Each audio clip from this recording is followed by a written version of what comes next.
that my glasses? Good evening, everybody. This is Liz Latochinsky. I'm going to call this meeting of the Cannabis Advisory Panel to order. It is 6 o'clock straight up, and we will start with introductions. How about we start on this side of the room? We'll do you two and then go in the back and then come back around, okay? I'm Angie Havner. I'm Administrative Manager for both Code Enforcement and Coordinated Services. Jeff Williams, Code Enforcement. Thank you. Yes, I work with the Prevention Health Promotion Team at Deschutes County Health Services. Amy Archon, the Behavioral Health Supervisor at Juvenile Community Justice. Sonia Little Deer Evans with Juvenile Community Justice. I'm Trevor Stevens. I'm the Business Manager with Community Justice. Carolyn Suffett, Water Resources Department. Jeremy Giffen, Deschutes Basin Water Master. Liz Latochinsky, Chair of the CAP. Mary Fleischman, member. I'm Deputy Kevin Riding. I'm a deputy with the Deschutes County Sheriff's Office. Detective Anthony Ramos, Deschutes County Sheriff's Office, assigned to Deschutes County Illegal Marijuana. Detective Dustin Miller with Deschutes County Legal Marijuana. Captain Ty Rupert. I'm a detective captain over our detective division, including the marijuana. I'm Patterson, Deschutes County Strategic Initiatives Manager. Your staff support for this committee. Right, thank you, and thank you for the representation from the Sheriff's Department. That's quite I'm gonna be impressive. strong today. I feel very safe. All right, first order of business is to,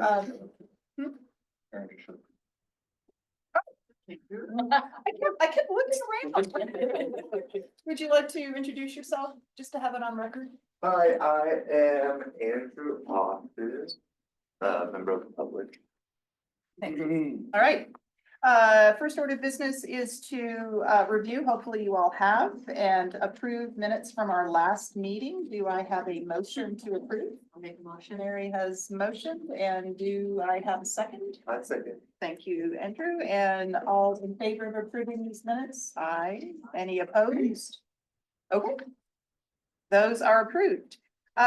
There was a slight change on our agenda. There was one department that had submitted a request for funding, and when Jen had sent me all of those requests, I thought that there was a little bit of overlap between health sciences and the district attorney's office. So in collaboration between those two departments, the DA's office decided to withdraw, but there is going to be some collaboration between those two departments. So I really thank the efforts of both of you for that. And with Shout that, out to Liz for catching that. So I'm just gonna elaborate a little bit because there's a little more of that, like the departments, because of Liz's suggestion, the departments met separately and are going to, they have a joint collaboration plan work moving forward to really collaborate on the two initiatives. Maybe Jess is talking a little bit about it. I'm not sure if she is or not, but just wanted to give a big shout out for Liz to helping the communications between departments. We don't always, sometimes the departments in the county get a little siloed.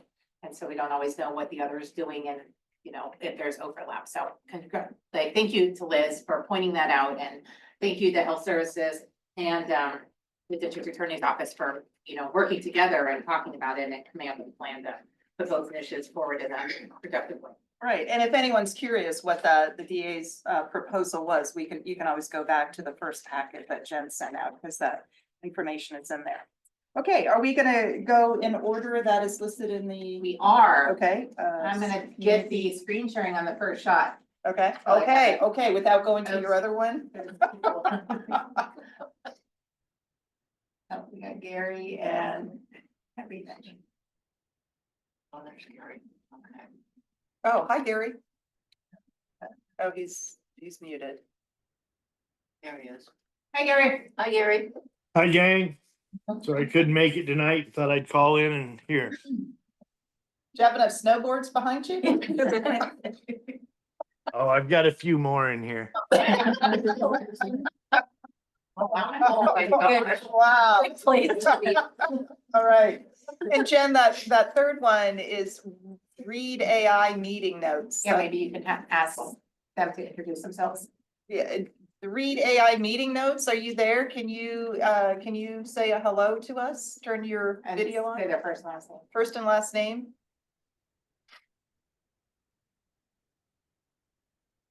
Oh, I wonder if this is a new, is it? It's the AI note taker, I believe. Do you have it on your thing? Yeah. IT just did something to my Zoom account. So they're gonna be listening in. That is Does weird. that mean I don't have to take meeting notes anymore? I wonder if that's the new. Should I leave them? Yeah. Should I put them in the waiting room and we should just allow them? I guess we'll allow them, but I'm gonna check with, has anyone else in the county seen this before? We haven't used that on our. I just got a new Zoom update because it was outdated during my last meeting last week. We use it, it worked pretty well. Okay, Yeah. great, My daughter. we'll keep it then. Okay, All right, so I was Yeah, going back those to are all my. for you. Kinda nice. and while Jen is doing that, Hunter, would you like to introduce yourself? Hi, everybody. I'm Hunter Neubauer, Oregon. Apologize for being late. No worries. Glad you're here. We did approve the minutes Great, without you. that's okay. Thanks. You're No welcome. objection. You're okay, good. And then let's just, will Gary do a quick check to make sure you can see that? Gary, can you see the screen? Yes, he's got his thumbs up. Great.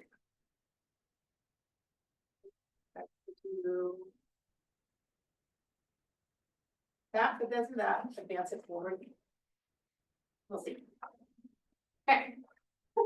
Yes, didn't even need instructions from anyone to. You're killing it. Total professional. Yep. Woo. All right, well, thank you for having us again tonight, guys. I really appreciate the relationship. This is Jeff Williams. He is a code enforcement specialist, and Angie Havner, code enforcement manager. I am happy to say that we now have 4 code enforcement specialists, so we're fully staffed, which I'm really grateful for. Lydia just started training, but it really is a neat thing to have extra staff with as many cases as we have. And then Jeff has been making great play of 140 violations that he's managing, so Wow. on average, that's been So we're where good. he's at, yeah.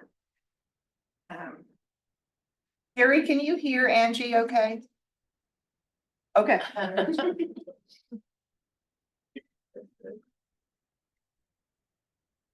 Did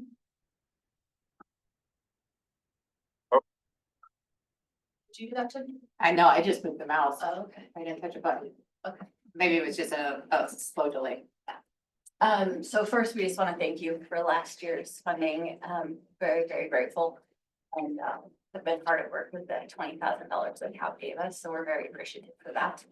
And I just wanted to speak to you a little bit about what that looks like. So as I mentioned, we have 4 specialists. Usually get a phone call day before or so from one of the detectives. At that time, I will pull staff from their other case loads, moves them ahead in these cases for illegal marijuana ahead of about another 736 cases that staff's managing. What that looks like is I'll pull staff, prioritize it, pull staff away from what they're doing. We usually book out the day depending on the information we can get at a high level for timing. They'll then give us the address the next day, and staff will go out on site anywhere from 1 to 3 specialists depending on the violation egregiosity. And then with that, we will, as code enforcement, interact with building safety, so that's inspectors. We spoke about last time, the building official went out and red tagged a site where we had an electrical issue that did start a fire. Also on site for septic, sewage on the ground, we've had on a couple cases. And then planning if there's any land use commercials issues, so and coordinate with them, the specialists will go out on site with the detectives. So that's one way that we prioritize staff due to these funds. In addition to, we've worked with the detectives to develop some data for investigations for reports that they will get from us, and that is pulled from our internal system called Excella that pulls reports, and then they can go to the detectives as needed. And we'll be continuing to create new updated versions of those as needed. So I just want to thank you for the opportunity. We are here today to request another 20,000 for next year. So what I was hoping is I can give an update of the cases we presented to you last year, where we are, just a brief description. I know we're limited on time. And then Jeff will give a preview of what we already have in store for this year.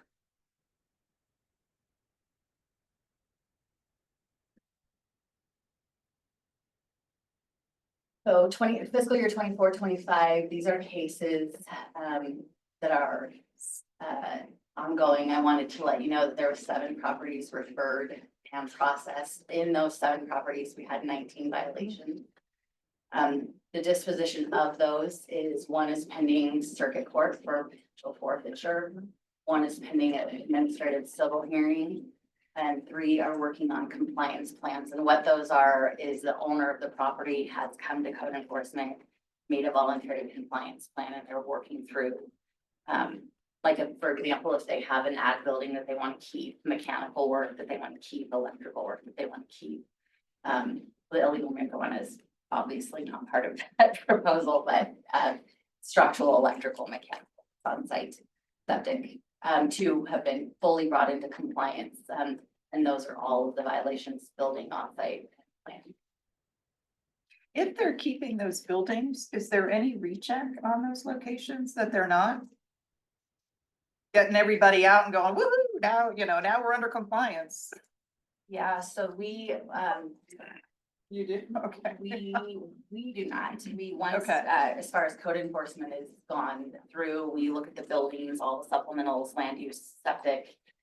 Once those are brought whole, we personally would not, but if the detectives ever calls back, I'm sure on your end, I don't know what the background is on that. We can follow up on a lot of our cases. For instance, like we just had one that we had done and we went back and it still looked like it was operating and we pulled power on it again. Kind of went back into it, found it was actually a mechanic shop that took over the building. You can't tell from the outside because it's all the same venting and everything else. So yeah, we keep tabs on our Okay. fires and for reoffenders. Good. Okay. I'll let Jeff turn it over here for the new violations that we're currently working. So right now we have 3, including 5 violations of county code. We typically work without permits, which can involve like a structure that wasn't permitted, electrical, mechanical work, plumbing work that wasn't permitted. One of the cases had RV occupancy attached to it, and typically with RV occupancies also include non-approved waste disposal because we don't know where the wastewater is going. Before I talk about these, I just want to thank Detective Ramos and Detective Miller just allowing us kind of unfettered access on these properties to take photographs and to just kind of do some research and digging. It's very helpful for what we do, so I do appreciate it. Great partnership, honestly, the more we work together and learn what we need, and every year I feel like we get stronger in what we do, and I so appreciate the partnership for the community. So the first one is out on Osprey. It's open in, our case was open in October of 24. The violations included work without permits, which you can see a lot of that in there with the electrical work. PO lives, or the property owner, that's what PO stands for, lives in Eugene. He evicted the tenants and cleaned up the property. He was good about communicating with me to get his stuff resolved. His course of action in this case was just to remove everything, have the garage back to its original state, and then plan was to re-rent it. Was he aware what was going on? I don't know. Okay. Didn't admit. Okay. So We spoke with him and I don't think he was aware to the extent they weren't supposed to be going in there. They've been since evicted. Yeah, okay. So it's a little bit different in our world, whether they are aware or not, they are the ones that are held accountable, As they should be. responsible for their property. Sure. So tenants we have, there has been in rare circumstances, tenants who are also cited for code enforcement. They have to have properties in Deschutes County that we can, so our fines are leaned against a property. So typically we don't include the tenant. We work strictly with the homeowner to be responsible for the property that they own.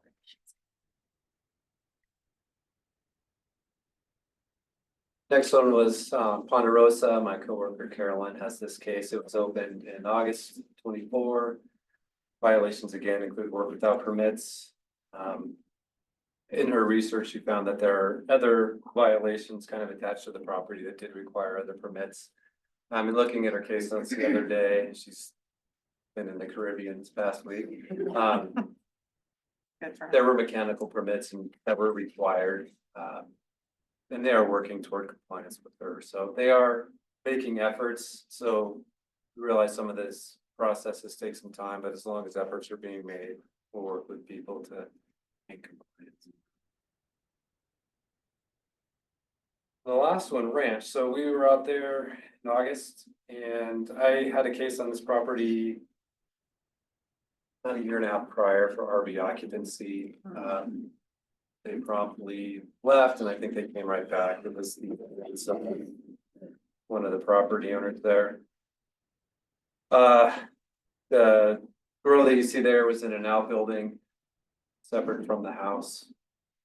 RV was next to it, so we were out there. We took a ton of pictures. So in cases like this, we do have the violations, you know, in a separate building, but we kind of look at the property as a whole. So what we found in our investigation into the property was the house was really a garage. And it was never permitted as a dwelling.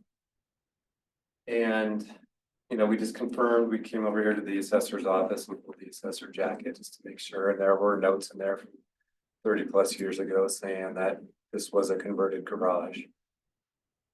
Property owner was unaware of it. Did send out the pre-enforcement notice shortly after. He did contact me very last minute. He's currently recently been incarcerated, so I knew that, so I just called the number today, seeing if his wife would answer. She did. She didn't go into detail, but I know why he's there. She felt like everything was on the up and up, and her husband was supposed to send me his inspection report, but I never received that, so she sent it today. And I looked at it just before I left the office this afternoon, and it's a disaster. Just there's a ton of electrical issues, and I don't know how I've ever made it through the appraisal stage. So typically with something like this, you know, you start out with, you know, the marijuana violation, which typically these can be remedied pretty quickly, but now they're dealing with a whole unpermitted house, which is going to be really tough. It's going to involve our building department, on-site wastewater, planning probably, and, you know, engineering. It's going to cost a lot. Be a pretty lengthy process. When you said appraisal, had it recently sold? Yeah, in 2020. 2020. We bought it as a house. So, I mean, that is the biggest warning we all give is please do your due diligence because they did purchase it advertised as a house. It always was a garage. Structurally, it is not sound. I mean, I don't, do they pay cash? They must. No, luckily we have a recent hire. She's part-time real estate agent, so I was asking her about this and she was able to kind of navigate a lot of documents, and it was, you know, they did go through a lender, so. It's interesting. This is such a good example. So the previous case just had mechanical, electrical, kind of supplemental stuff. This is the other end of the spectrum where as Jen was saying, we started with marijuana and now there's no legal septic. It's not a house. I don't know that it can become a house legally. So this one's going to a lot of resources. So if somebody is like getting their permits for electrical, whatever, is there any red flag when there's like whatever level of what they're asking for to comply with code that you're going like, wait a minute, what's going on here? Yes, so we now, like, if they were to have a fight. We research this actually, make sure it's a legal structure before we issue the electrical. Okay. But all this work was done without permits, so we didn't have a chance to get eyes on it until after. But we currently do that, and now also, 1993, BOCC adopted a process for the county to make unpermitted work whole. So if you buy a house that has unpermitted work, there is very direct pattern to. However, in structures like this that were permitted as garages, they may not be able to meet, residential code for a dwelling. And so that's where this one's gonna run into issues is, I don't know that they can structurally get it sound to be. And septic considered as well. So we'll see. But sometimes engineers can go and.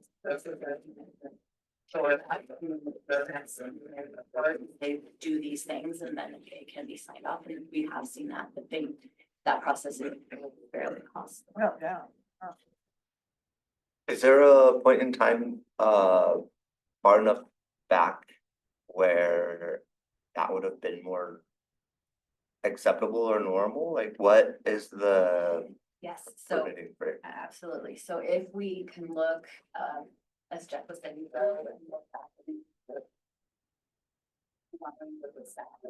can prove that it was established before the permitting process, which is 1974. It could be non-conforming that way. This was not the case. It was after they should have bought permits. And actually was permitted as a garage and then converted to a dwelling without permits and then listed that way as a dwelling. And then sold.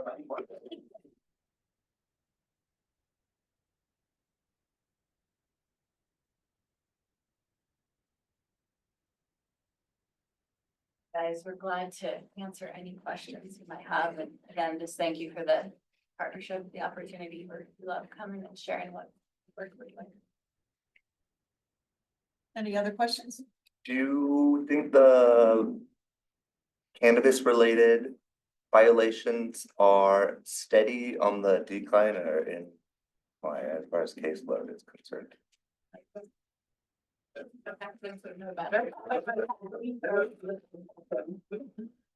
You talk about illegal marijuana production in general? In this type of situation? Yes. Actually, I've been doing this now here with this team for a little over 5 years, 5.5 years. When we first came in, there was a whole lot more. And there we are seeing less and less and less, which we're meeting our objective. That's exactly what we want. By no means have we come to the point where there's none, but it is slowing down. Also, December, January are usually months that are pretty slow getting business. But yes, we are seeing a decline in cases, which is, like I said, meeting our objective, but there's still plenty of work out there. We're seeing it switch too from different things. We're seeing a lot more psilocybin attached with your marijuana. And when I talk, I don't have a lot to show, and I didn't bring a slideshow with a bunch of pictures and everything else for this, but a couple of these cases that he brought up, one of them, which we 22 pounds of psilocybin processed, shrink wrapped and ready to go. So like we're seeing that difference, psilocybin can continue marijuana in the field. The grows for psilocybin are a lot harder to investigate because they don't draw a lot of power. They're in dormant black climate. They don't put off odor, so they're much harder. You got to get a different kind of intel to get into those. But yeah, we are seeing a little bit of a decline. And as far as county code, as long as we're producing cases, there's got to be county code violation. The messes that we see with electrical infrastructure. All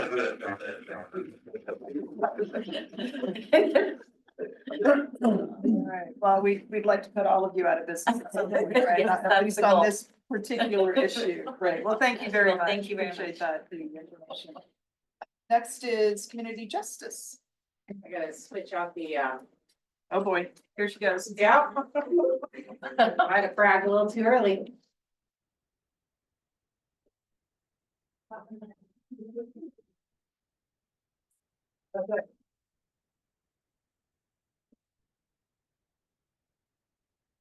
And Jen, we have sound on ours, so when you share it, you click on that little. Oh, goodness. Now you're.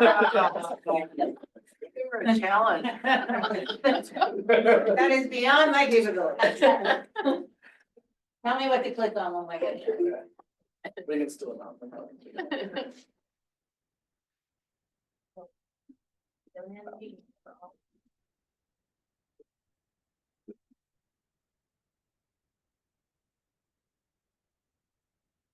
Hunter, can you see that? Yeah. I know, sorry, sorry.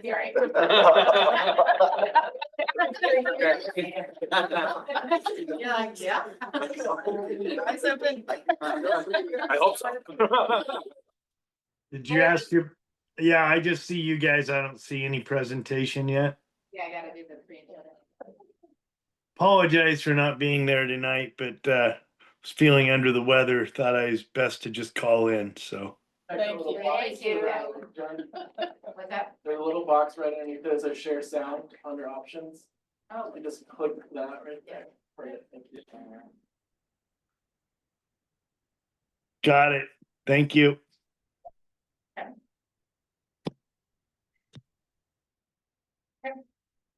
Can we steal your mouse? For the Yeah.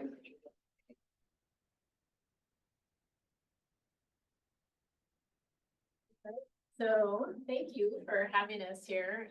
As we shared already, I'm Sonia Little Evans, Deputy Director for Deschutes County Juvenile Community Justice. And Stephen, our business manager here, and Amy Northwell, who's our supervisor within juvenile justice. So what we wanted to do is just kind of start with just, making known kind of our mission, reduce risk, repair harm, and create opportunity. And we always love sharing that, just because we like to challenge folks to see where that mission shows up in everything that we do. Something that we do, we want to find out, oh, what did we miss there? And Yeah, so, and then you guys provided funding for us last year. We really thank you guys for that funding. Just an update of where that funding's at currently. Right now, we had $5,811 for FY 25. The funding has been used for that SUD treatment pilot program, and it'll be 100% spent out by June 30th of 2025. It's going towards staff time, the medical director, and like the mentorship program. So that will be spent by the end of the year. And we kind of tell more details of what that looks like during the presentation. all right, and then just wanted to recap a little bit of just some data for 2024. So total referrals to our department is 635 referrals. Of course, these are referrals that come to us from law enforcement having contact with young people. 22% are substance abuse related, and this is actually up a little bit from 2023. So and then 84 of those that's also an increase from 2023. So a little uptick in that. I was hoping maybe it would match the downtick from code and enforcement, but and then also alcohol, 62 were alcohol or other drug related referrals. And the thing to keep in mind about that breakdown is that's just what they were referred for. A lot of times we have young people that are referred to us that's nothing related to substance abuse, but when we start working with them, we find out they are using, they have positive UAs for substance abuse, and then we get involved and refer them to services. So the other stat we like to provide is just how many youth that we were working with had some order to get a substance abuse evaluation. 2024, that was 141 young people. And then stuff in the way, I don't know. I should go with that. Strength over here. So, our referrals come to us from law enforcement, and that can be for crimes or for violations. So a lot of, referrals to us that might involve alcohol or marijuana are violation level, but we still screen them and do an assessment for risk and need, just like we would for a criminal referral. And what we use to guide kind of who we spend our time on, what we do with them and what we work with them on is kind of effective intervention. And basically is what that means is we're going to focus most of our time and resources on youth that are higher risk to reoffend, to engage in more behavior, whether that's substance abuse or criminal activity. And the other piece is we don't just engage with the youth, we engage with their families. And part of the reason for that is it's holistic, meaning that we kind of have to serve all their needs, all of the things that might contribute to them, using substances, to them committing all those things are interconnected. We can't just say, alcohol, that's only we're gonna work on, because that's just, we're humans, they're complex. So that means our services have to reinforce that. So just examples up there is just sometimes they're working on substance abuse, mental health, family dynamics, school, job skills, and we're also specifically addressing their crime driving factors. In today's juvenile justice code, we have assessment. What are their main crime driving factors, and that's what we do. Engaged in it, or, you know, or are they sort of standoffish and they're like, I don't Yeah. know. Yeah, well, it's a mix of both. Okay. I mean, the other piece of those kind of things, principles of effective intervention is we also, our staff get a lot of training on how to build rapport with youth and families, how to develop those relationships so they're part of the work. But yeah, I mean, of course, we definitely have young people that pick up, they won't come in and meet with us, but I would say that's going with our youth. Are fully engaged, families want help, by the time they reach us, they want help and services. And like, I just can't say enough about our staff and their skills in fully engaging and building.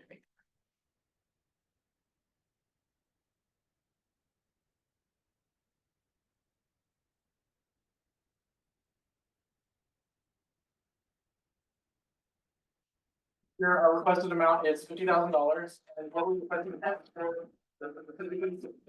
family functional therapy, and then the SUD assessment and outpatient treatment team. So, what we'll do is, Amy will kind of provide details of exactly what that looks like, but our goal is to support about 0.33 of an FTE for that. And that person will specifically be working with our SUD services and providing direct services to youth. And we have one story to share with you guys from youth that we've been working with, and so he provided just some kind of information about kind of what that looks like, just to kind of give you guys an idea of what that is down to. And a little bit of funny story with this. So at first, we asked this young person if they would mind coming and hearing and sharing their story, and they said Live? yes. Yes. And then Okay. when we got to talking about it, they were like, how many people are there? In front of people I don't know, you know, I don't want to do that. So we're like, well, that's okay, we'll have them come in and we'll do a video recording. And then this morning, it's like, I don't want to be on video. This was actually, we just did this with him. So. You see if it works.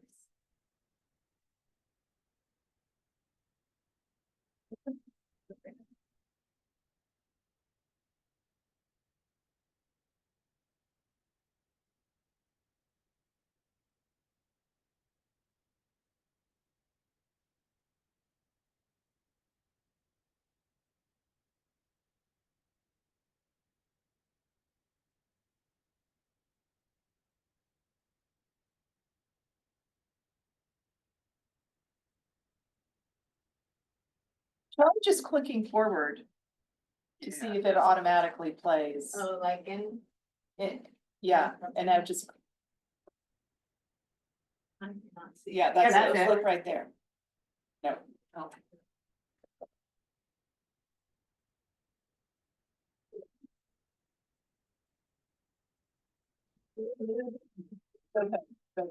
You and Jen. I was gonna say something, but then I didn't want to say that person.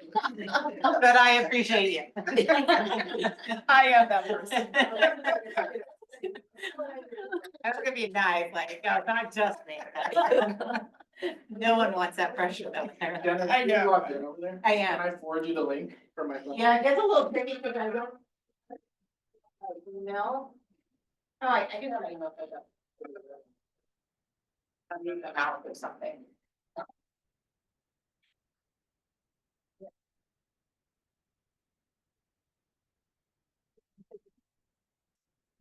Just in case. It's okay. Can you drop in Teams?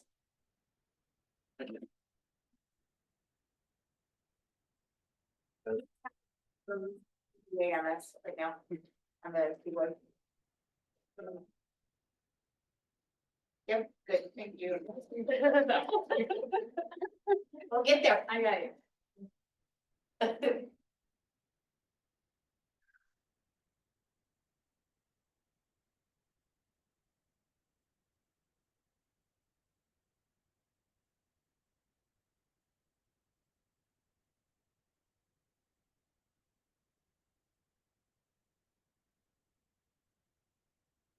when Jeff was sharing about apply for one code violation, but they have to respond to the whole property. I was like, that's just like us. Like, if we get this one referral, we have to respond to the whole unit, the whole household unit. Right. It's like- And it's also just kind of cool to see like the journey it all takes, because I mean, probably young people that are involved with families that you're all talking about that could respond to. Young people, I mean. Those sorts of- Sure.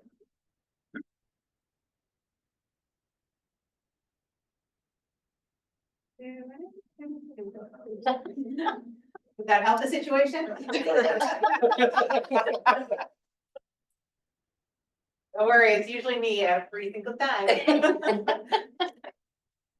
Do you want to continue with the presentation and do you think you have?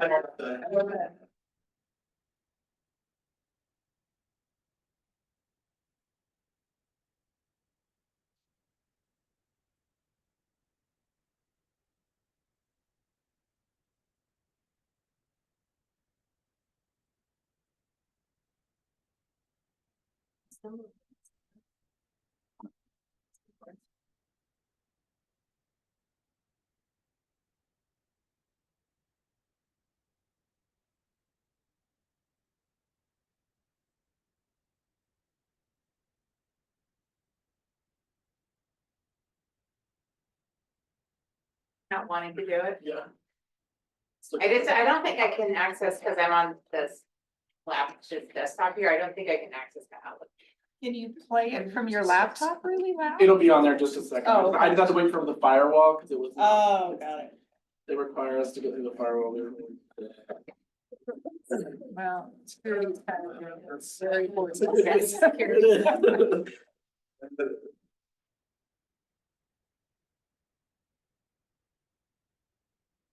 Should be coming.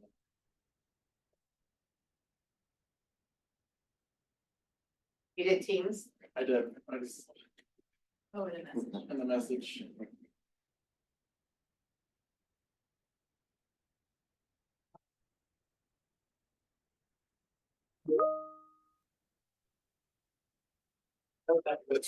Yeah. Right, yeah. My name is Marcus, and I'll be doing the interview today with a youth that was involved in the department. Do you want to tell us about your age currently? And I am Julian. My age is 17. Okay, great. Yep. And where do you live? I live in Bend, Oregon. Okay. And how did you get involved with our department? I got involved by criminal activities Yeah. like spray painting, stealing alcohol, and other things involving MIPs. Okay, so some substance use stuff. Okay. Yeah. What were you struggling with mostly? Drinking alcohol, or like going to parties mostly, getting in trouble, like stuff like that. Okay. And then specifically, what were some of the things that you were involved with in our department? Like, what are some of the services that you participated in? FFT, I participated in the cleaning stuff you guys do. Community service? Yeah, stuff? community service. Yep. What else? Anything else? The FFT program, I said, and then community service, and then one of the other ones that like they make you read a book and stuff, make you go over some like MRT. Yeah, MRT. Okay. You did MRT as well too. Yeah. And were you involved in counseling services too? Yes. Okay. Okay. Great. And so, can you give me a little picture, just thinking about like the FFT piece, or actually, what do you think was the most impactful or helpful of the services? The FFT program impacted with me was with like being able to communicate with your family, because someone there to like ask you guys how you are makes you feel some type of way, so you guys aren't avoiding the question when it's asked. The MRT kind of makes you like look back and to like see a different perspective when like using alcohol or drugs. And then community service just makes you realize like, oh, I shouldn't be doing stuff, because you end up having to clean it up. Yeah. Okay. Okay. And what was your relationship like with your family during this time? Well, it was pretty havoc. Like all the time, we would try to have a conversation. It's mostly arguing, and it gets to a point of arguing where you just want to be avoiding them or leaving the house to go do other activities. Okay, yeah. And how do you feel like things have changed, particularly with your substance use and with your relationship with your family through services, maybe even if with FFT? With FFT, it kind of gives you a perspective of different because you're surrounded with more positivity and more like understanding, and your family has been through the same, you know, they go to parties before you were even born, so they're going to give you an idea of like what not to do, and then they're just there to protect you. And I'm sorry, but your parents are always going to be right, even if you think. All right, we're just gonna play till then and then fast forward to a couple other minutes here.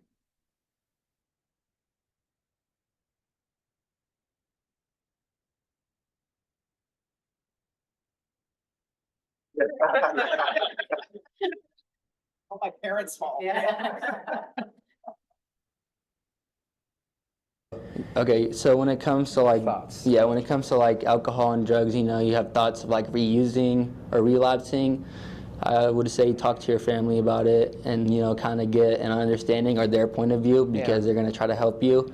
Or like for an example, marijuana. I feel like a big part of like marijuana usage is kind of just boredom. You get bored, you just want to smoke or something, and that's why people just smoke a lot. But a way to like kind of get out of that is like doing activities, like even if it's like walking your dog, playing games to just kind of get that thought out of your mind, or like even go out and to go out and even like kind of run around the block, or you know, take a walk outside, maybe get that cleared out of your mind, so then you kind of have a fresh thought when you get back into the house, like, okay, I don't have to smoke, I don't have to do this. Yeah, okay.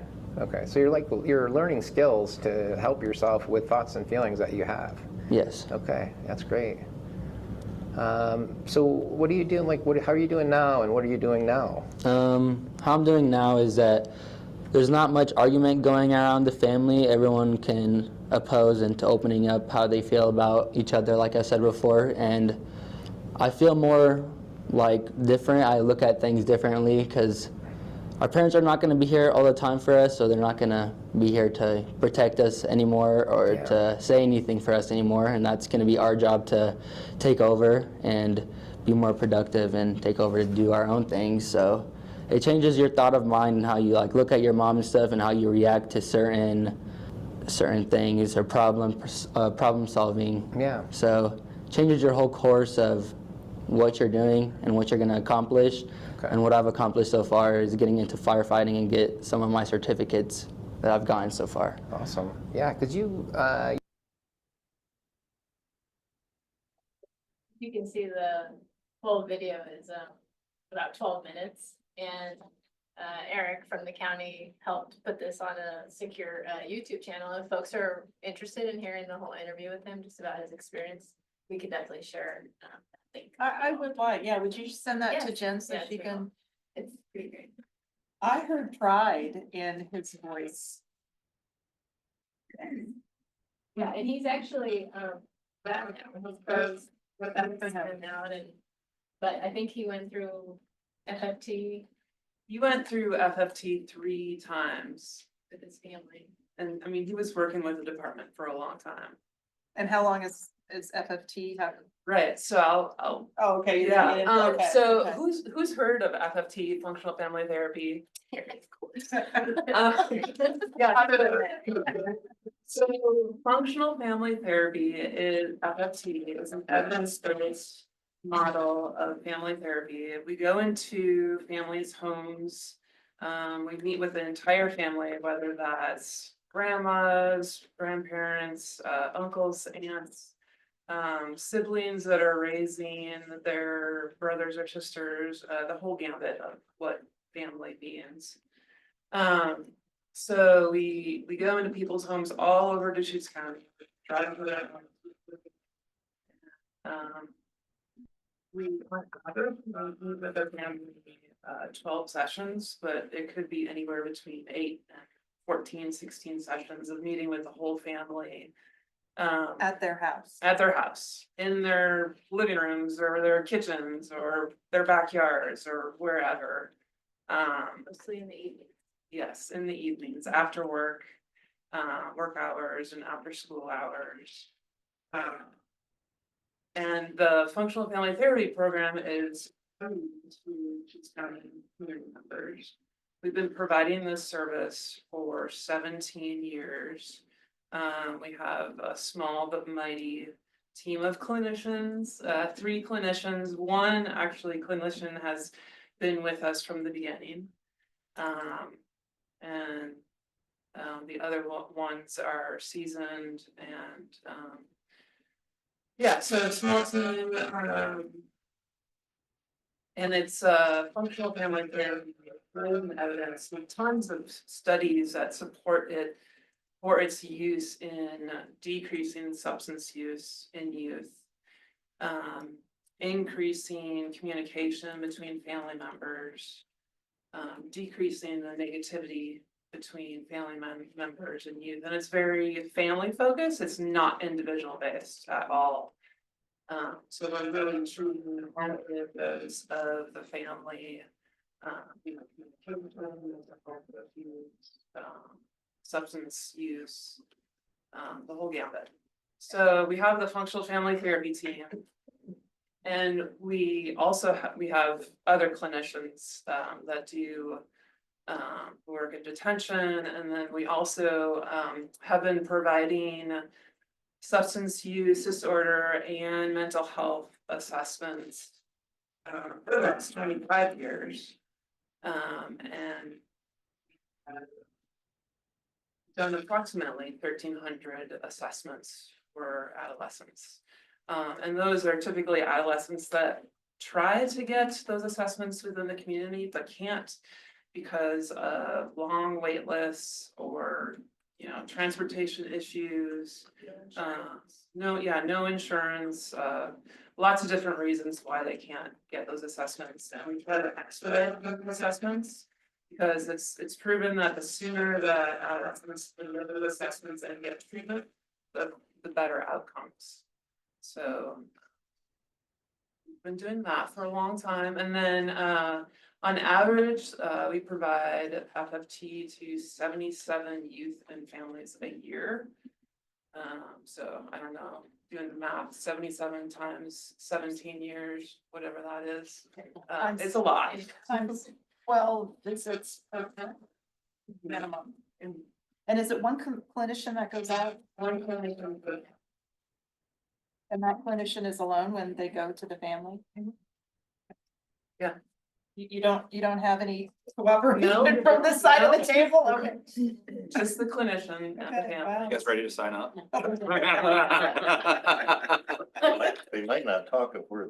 Yeah. Less opening up. Would be a little different. Just the outcomes, lots of outcomes that support the use of functional family therapy. Overall behavior, they proven to help behavior problems, conduct disorders, substance abuse, delinquency, you know, the whole gambit. And part of the reason why we're highlighting FFT and you know, the work that it has been proven to show is that SED program that we've been working on, trying to get, you know, for that at some point down the road. Hopefully we'll get there.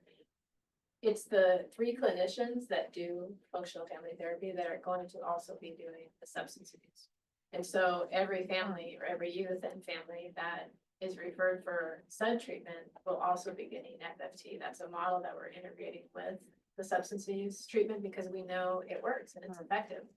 We have to know that aren't even, or their young person hasn't been referred to us. It's already doing some of that preventative intervention work. But that's why, like, this request this time is very specific to covering one cost of those clinicians that's going to be taking on these specific substance abuse referrals for treatment while they're also continuing to get the family work as well. Really can't treat the substance use without goes with the entire family.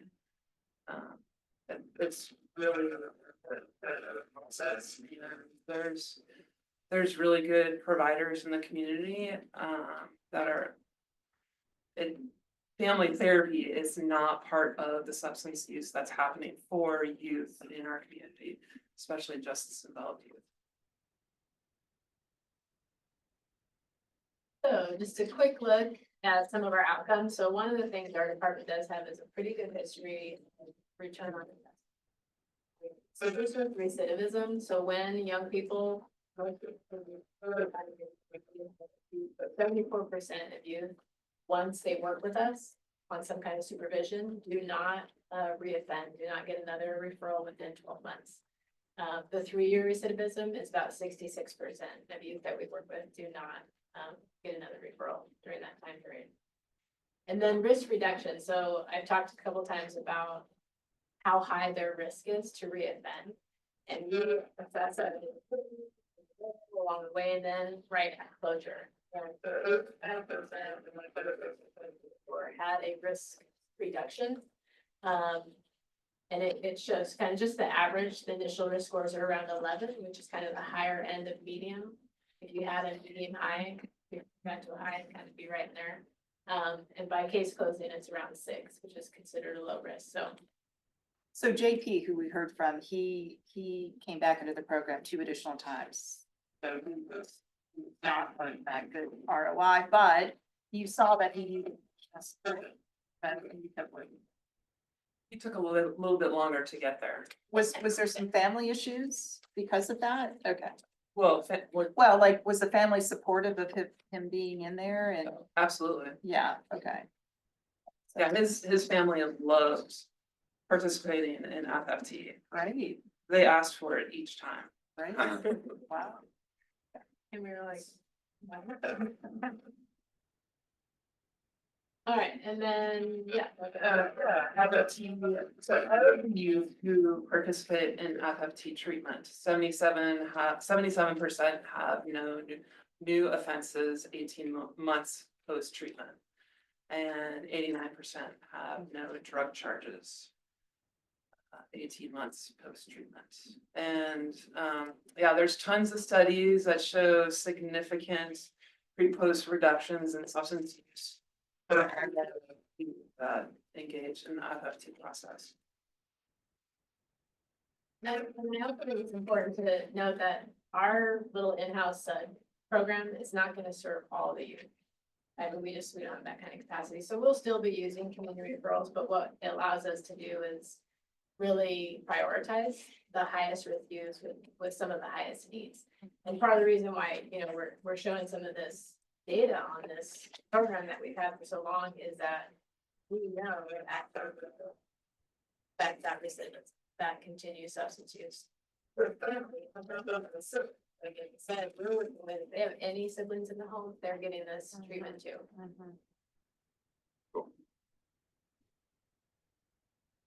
So your request is for 50,000 for 0.33 of an FTE. Can you describe how that's going to be used? I think you mentioned it's one of the clinicians will take on the SUD referrals. Is it a net new person? All of the clinicians that have FFT clinicians, that will be part of the SUD program. That is part of the SUD program. Okay. I am a CADC3, and that's like, I don't know how to describe that. The highest level of CADC stands for Certified Alcohol and Drug Counselor.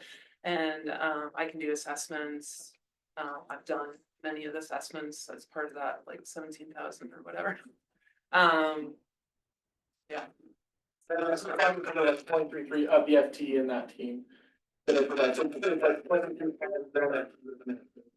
It'll probably be a multiple of those individuals, but in total, that amount equals to about 0.33 of an FTE. And that is just salary or? That's salary loaded, so that includes all benefits as well. and benefits. And I was wondering, because somewhere here I was reading, it says those services will include low barrier substance use disorder treatment, what is that? Yeah, so low barrier is basically going into people's homes, Okay.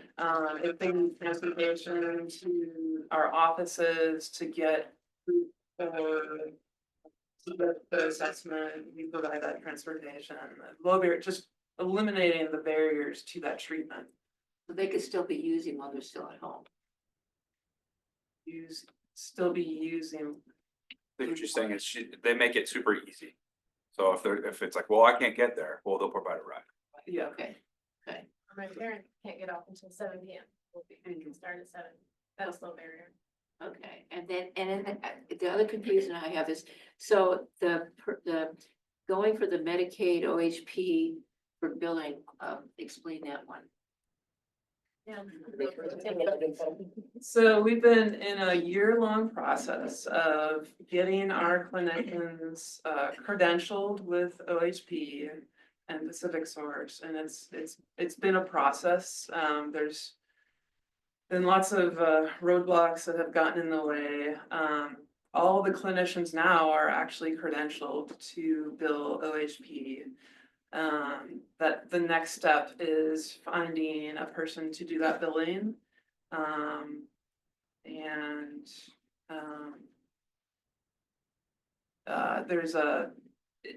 We're also moving forward on getting our certificate of approval through OHA. That's kind of a separate process on top of Medicaid billing. And that is a very lengthy process, you know, you have to create policies and procedures and, you know, fill out a huge long application. That they changed 5 times. Yeah. They're working on it. It's been frustrating. So that at some point would pay for you guys' services, is that? To what be the able goal? to bill Medicaid, yeah. Yeah, that's our hope. That's our long-term goal. We had no idea how hard it was. It makes sense that we're so short in Oregon on providers, but eventually we want to get to a point where we are able to get reimbursed for all of the functional family therapy, any SUD, any assessments that we're doing, even the mental health services we provide in our detention facility, but oh my gosh, it's barrier after barrier. We can't even believe how hard it is, but I think they'd be all over it because they would potentially see the value and how much less would be coming out of future. we've been working on the COA application for almost a year now, and it's still, there's still like, oh, new stuff you have to do, but the COA, I mean, because all of our clinicians are licensed or will soon be fully licensed, we actually don't have to have that to bill, but now we have to get the software, we have to find the consultant through the state that knows how to do Medicaid billing for us, and it's a whole new world for us, but that is our goal to eventually get there.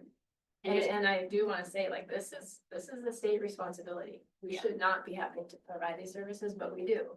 Otherwise, it's easy for families to go out.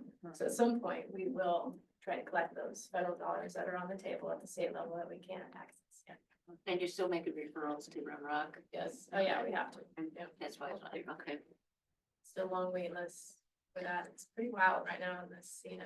Oh, there's nothing. Can you apply for the Metro 110 fund? We try. They didn't really carve out youth. I mean. Oh, my gosh. Oh, my gosh. Services for youth, services for youth. How many hundreds of millions of dollars is in that kitty? A lot. Okay. Just sitting there, gaining interest. Yeah. And how many of the adults that are being served with most of that money started out when they were. Exactly, Yeah. exactly. That's like, you know, logic, so. Okay, any other questions, Gary? I want to just see if you have any questions. No, I'm good, but I am aghast as Hunter is that Measure 110 money is not being deployed. There's literally hundreds of millions of dollars and they forgot youth, really? Yeah. Yeah. Sweet. Oh my God. Thank you, Gary. That's an embarrassment. Yeah. Maybe we should take our tax dollars back. Love to, I'd give it to these guys. And you guys, like it was supposed to. Any other questions? From anybody?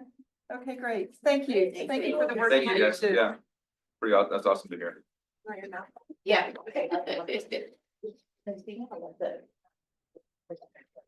Oh, yeah, yes. Trying to be aware of Yes, staff if time you too. would like to depart, you're more than welcome. If you're interested in hearing the other presentations, you can stay as well. So don't feel obligated to hang out with us, even though we're fun. Yeah.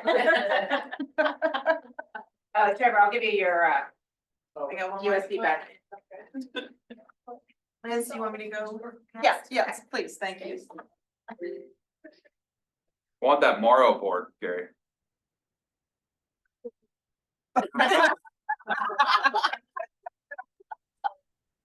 That one Oh, that I want that. or that one? Oh, you got two of them. You don't need two.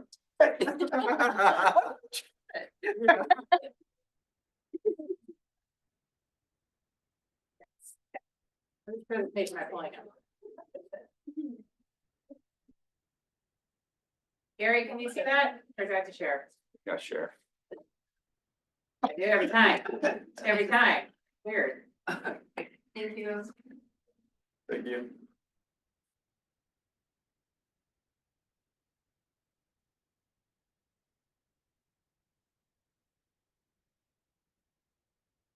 You can see securely. Are you good, Gary? You can see it? Okay, yep. Wow, that's doing something funky. Oh, wow. And we're done. That's a lot of slides. It's just a 300 slide. You're not gonna say that. Let's try this again. Get out of there. I was a victim of phishing on Friday, but it's not I caught it in time, but maybe I did.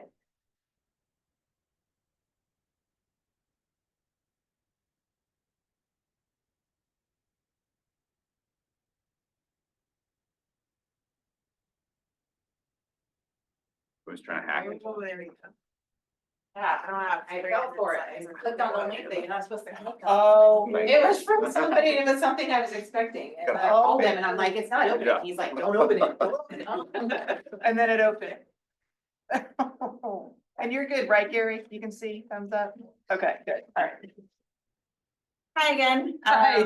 Jess Nyworth from Department of, or the Health Services, Prevention Health Promotion Section. I was here in October to talk about data of what we're seeing among young adolescents and adults with Dr. Litton to look at treatment services here in the state, or excuse me, in the county. So just to recap, there we go. Just as a quick touch base into that, when we're looking at, hi Gary, sorry Gary. When we look across between Deschutes County and Oregon, Deschutes County adolescents, so this is 11th graders in particular, but we asked them on the student health survey at 6th, 8th, and 11th grade. For a lot of their risk behaviors, including cannabis use. But when we look at the top, the like lighter blue is Oregon, the darker blue is Deschutes County. You'll see that Deschutes County young adolescents are more likely than their peers across the state to use any substance, as well as cannabis. We actually have a pretty big gap comparatively for cannabis and then here in alcohol. So when I think about what the, what that risk is for our adolescents, it's not only are they, some more of their peers than across the state using substances at a younger age, they're also getting that kind of, this is normalized behavior or to be using a substance that is illegal for them under the age of 21, but also that modeling that comes with that other people in their lives who are using substances. So when I think about youth cannabis use prevention, we're actually on trying to prevent adolescents from seeing our friends in treatment and juvenile services is trying to prevent use or misuse or abuse before it starts. So when we are talking about what works for youth, any substance prevention, and then also specifically for cannabis, there's a number of different strategies that we use. And they're stacked across prevention and health promotion. So not everything that I'm gonna talk about today in this proposal is gonna be funded through the Cannabis Advisory Panel proposal. We have a lot of other work that is funded through other various sources and able to make sure that we're stacking all these strategies, including the one I'm talking about today with you all this year, the conversation campaign. So these yellow ones are environmental strategies. That's often what we look at the state level, particularly for cannabis and for alcohol. Most of our policy is changed at the state. And so when we look at some of our incentives, disincentives, access and barriers, most of that is state level policies. So we tend to focus on the individual strategies for cannabis here, because actually there's quite a robust protection in our state policy that addresses some of these environmental strategies that we don't see in alcohol, we don't see in tobacco, but we do see them in cannabis. So when we look at the individual strategies, we tend to focus on information, support, and education. So essentially, we're looking at social marketing and education, specifically around cannabis and around substance use in general.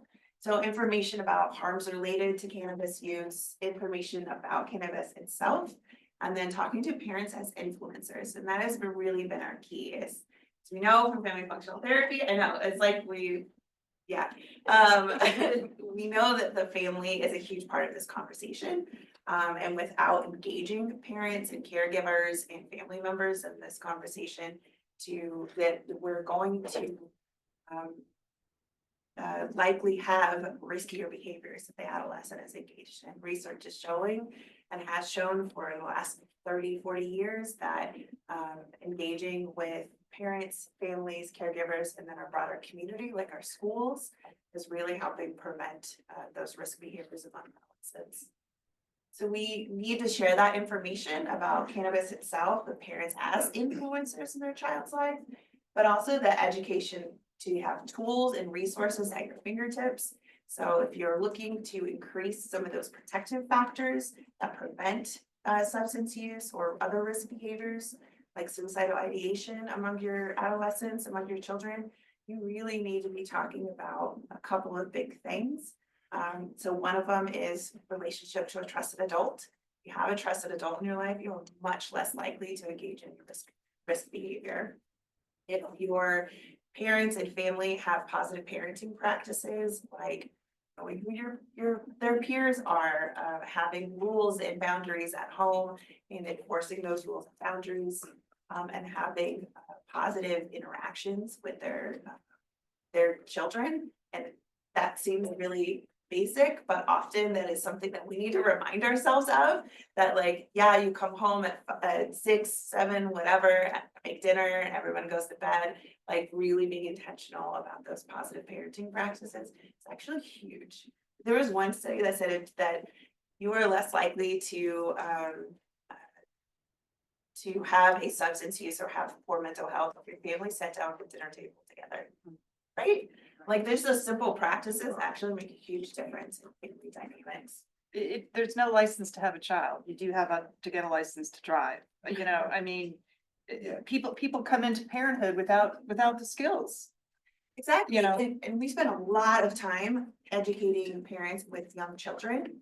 And then as soon as they turn into adolescence, we don't have anything for them. Like there's no, what to expect at your pediatrician when your kid hits an adolescence.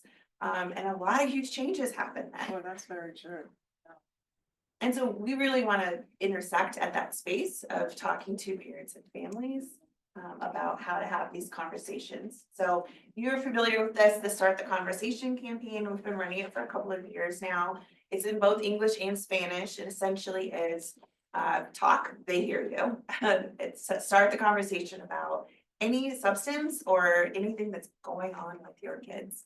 You want to have those conversations so that you can open the door and be there for them. One of our recent campaigns this last year, we partnered with the Department of Transportation to talk about impaired driving. So cannabis impaired driving. And our target audience is actually middle school. Way before kids are starting to think about driving, but knowing that need to be aware that this is something that's not okay, and that is unsafe for our family. Young people, when they tell us that they are way less likely to get in a car with somebody who's drunk than they are to get in a car with somebody who's high. Because there's not that perception that it is risk behavior. And so we want to make sure that parents not only know that, but can have some of those conversations with their kids early and often. So I know I gave an update back in October, just wanted to provide a quick update on the campaign here. So 132,000 households reached this last 6 months. And we actually really tailored and dug into our priority audience, so who we're reaching with our messaging. So while we will likely have less impressions overall, we're having more impressions to our target audience, which are parents of young children. So they saw the ad about a little over 9 times, which is good, which is what we want. It can get a little like repetitive, but you need to keep seeing those ads. It's just like marketing. Anytime you see a Coke commercial, you're like, God, I really do want a Coke. It turns out it works for a reason. Taco Bell does that too. Yeah, there you go. They too admit that, but. We have a 95% video completion rate, pre-rolls, which are the ads that run before like YouTube or like if you're watching a show on Hulu or something, which is pretty high. You know, when we get to 50%, that's usually where people can skip, or 75% or 100%. And we have like 95% are doing the video completion. That's nice. Yeah. How long is it? The ads, Yeah, on average, the. 30 seconds. Oh, We have a great. 15-second spot and a 30-second spot. So yeah, they're super quick. But I don't know about y'all, but as soon as it says skip. I'm on skip, man. I'm hovering. I know where that pops up. Yeah. And is this data true for the English and Spanish versions, or is it all aggregated? It's all aggregated. Okay. Yeah, sorry about that. That's okay. So we have been working on the English and Spanish versions. We came here last time, I was talking about they're in development and production. We are really fortunate that we have a community partner from the Latino Community Association and an internal staff, which we were able to steal from our community engagement department for a third of his time. He's bilingual, and our partner at LCA is bilingual, so they're helping us create the ads so that they are culturally responsive and not just an English ad with subtitles. Yeah. So I really want it to resonate with our audience, so that way that actually resonates with something that I'm going to do as behavior change. So because we've been working with you all for the last couple of years, we have a good set of PSAs. So those public service, those ads themselves in both English and Spanish. So what we'd like to do is actually shift up the delineation of funds. Actually, you put 30,000 for peer engagement PSAs. So making those placements in targeted platforms that our parents in our county are watching. We were able to look at the metrics, so our key performance indicators, both in digital and in media space, in like traditional media spaces. And we saw huge spikes at, guess what time? School starts, holidays, spring break, summer. And so what we'd like to do is focus in our ad placement during those times so that we can be more effective with less funds. And then of course, measure success. So make sure we're like really dialing in. And then the new thing we're asking this time is for some of those use of that total funding for parent resource improvement. Some of our stuff is pretty dated, like this marijuana talk kit. First of all, it says marijuana on it. Second of all, it came out early days of legalization. So quite a bit has changed in the landscape. From different new products to how youth are engaging in this product and who's consuming cannabis and even what they call it in the marijuana talk kit. So we look across like the spectrum of resources that do exist, and they do need some vetting and some updating. So what we'd like to do is actually use personnel time, use this 30,000 for personnel time and resource printing for distribution to our community. Find, evaluate, improve, and disseminate those parent resources. And we're really looking at resources that build protective factors. So in this particular case, we're looking at monitoring.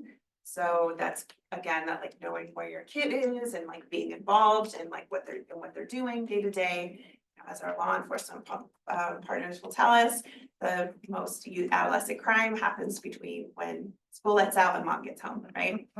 And so that kind of monitoring is really important, and that appropriate parent-child communication. So how do you have these conversations? What does that look like? How do you move to curiosity from shame and blame or fear?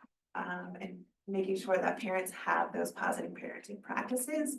And some of these resources really don't reflect that right now. And or they're really limited, the ones that do. We only have a couple to point to. And the parent has already seen it, they're like, great, I tried that, what else you got, right? So we would like to work with our partner, actually, our bilingual partner, and we still have community engagement, to work on not only looking at Spanish, but on English, but on Spanish resources for our community. And are these all online? These are all online. These are Okay. all on the Shared Future Coalition's website, which is, well, I can't see the little mouse, but the top bar. Okay. We would also like to make sure that this is not the only place that's disseminating information, so reaching to our community partners that work with parents and families in that prevention space, to make sure that they have these resources as well. Well, I tried to speed through it for y'all, so I know we're on a time crunch. But if you have any questions, I'm happy to answer them. If the full task wasn't available, where is your highest priority? Well, I think our highest priority would be the campaign. Okay. And we could certainly reduce some of the personnel time, and have this person kind of allocated to other work. We just wouldn't be able to pay for as much of his time to work on prevention, health promotion activities. Well, so when you talk about like getting to more people, more organizations in the community, are you thinking like FAN and? Exactly. Okay. FAN, so the Family Access Network, we're looking at the Family Resource Center, Latino Community Associations, places in our community that families know to go to. Right. To help them connect them to other resources through the coalition, but also making sure that they have them just readily available to them. We were able, one of the programs that our team works on is Healthy Schools, which is a prevention program that shifts the Ben Lapine School District towards health. So in their policies and program implementation, making sure that teachers have health and prevention curricula up to standard and up to what the legislation requires, but they don't get much support to actually do that. And Healthy Schools helps to do that. And one of the things we worked in partnership with was parent nights, parent engagement, parent resources, even just on their blog newsletter that goes out every month. Jeremy, Hunter? Preston? Gary? Any other questions or comments? Nope, thanks, Jess. Okay, thank you. Thank you. Thanks very much. Yeah. Anytime. This, like I said last time, this is my passion project, so and I'm always excited to talk about cannabis. Thank you. All right, now for the left side of the table. We'll just a quick time check, we're way behind on time. Oh, we are? We're So- good, I mean, we still have 40 full minutes. Just for the committee members to know how That much we time still we have- want for discussion. That we still have to discuss, Yeah. yeah, okay, That's all. okay, But okay. You can just give us a number. Walk away. So- He was asking if it was a million this time. So quick introduction. So this is Kevin Riding. He is a deputy on the road, worked for the sheriff's office now for what, 17 years. He's interested in the marijuana position, and so he's really starting to put some time in and trying to get some experience. That's why he's here. You guys know Tony, this is our new captain. New captain over our detective division, and I'll give him an opportunity to say some things here at the end. When I'm done with this, kind of slowly explaining this.